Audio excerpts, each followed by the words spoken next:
Hello and welcome to the first quarterly 1094 Squadron News Round. Every 3 months we will discuss recent trips, courses and squadron activities. Since the beginning of this year, the squadron has been on many events, ramping up after the lifting of COVID restrictions. The first course our cadets attended this year was the Eastern Sector Skills Weekend.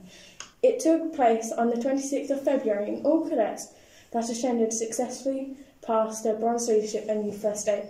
So last week we went to the Eastern Skills sector to learn some bronze leadership. It was very good, I really enjoyed it, and main things I took away from it was core leadership skills, such as being able to direct a group, give instructions, the different styles of leadership, laissez-faire, democratic, autocratic, and then also how to be an interesting leader and not boring. A minibus load of cadets also attended a trip to the RAF Museum at Hendon. Various pictures and videos were taken and there were competitions for the funniest and the most artistic photos. On parade night at the squadron, Blue Comms and Blue Leadership courses have been run by staff. All cadets who participated and completed this course have earned their badges. On the 12th and the 13th of March, 6 cadets completed their youth first aid course hosted at the squadron and learned the vital skills needed to help and deal with a possible casualty. So the bronze first aid course, or youth first aid, was a 2-day long course for around 7 to 9 hours each day, but it often ended earlier. You'd learn about all kinds of first aid, CPR, when to deal with people that have heart attacks, strokes. They also taught you quite a lot of practical skills like bandaging, which was quite useful, how to put a sling around your arm for people with broken limbs, or even how to improvise one. We spent one day mainly on theory work, and then the next day just entirely practical for the assessment. On the 20th of March, some cadets visited the RAF Maritime Heritage Centre and completed quizzes about the base's history before coming back to the squadron to welcome the potential new recruits to the squadron at our open day in the afternoon. Myself and 6 other cadets from our squadron attended the Bedfordshire and Cambridgeshire Wing Easter Camp. This week-long camp consisted of hundreds of cadets from all around our wing and many staff members taking part in several different fieldcraft and adventure training activities. One of the most challenging parts of the camp was the exercise, a 28-hour operation in which a harbour was set up and various tasks were completed. Go check out the videos about the camp for more information about it.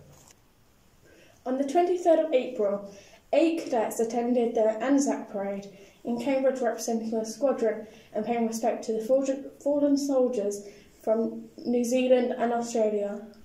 In the afternoon, we visited Mattingly American Cemetery and Memorial.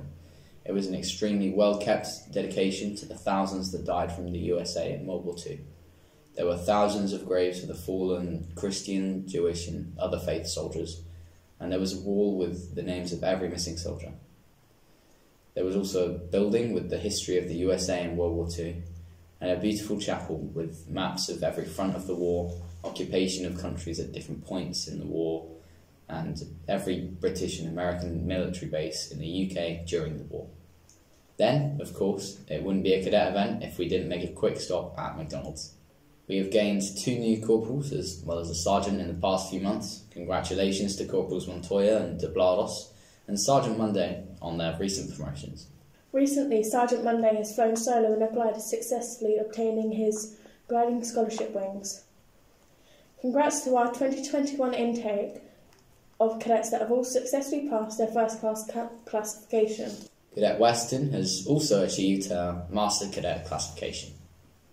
The squadron will be attending many events in the future, such as the BMFA 100 trip in Shuttleworth and Bronze Road Marching. Also this month is the Inter-Squadron Athletics in late May and the 18th camp at Windermere. We will also be producing many more tutorials and trip videos in the near future, like when to salute officers, how to polish shoes, how to mould a beret, and how to tie a Windsor knot. Finally, a dedication to the late Norman Green Mr. Green was the president of our squadron civilian committee, without which we would not be a squadron. He was an incredible part of the squadron for more years than anyone else, and he did so much for us all. Before he passed away, he donated the squadron a new banner. The Norman Green banner, as it will now be called in dedication to him, will now be used to represent the squadron and remember how much Mr. Green helped 1094 throughout his life.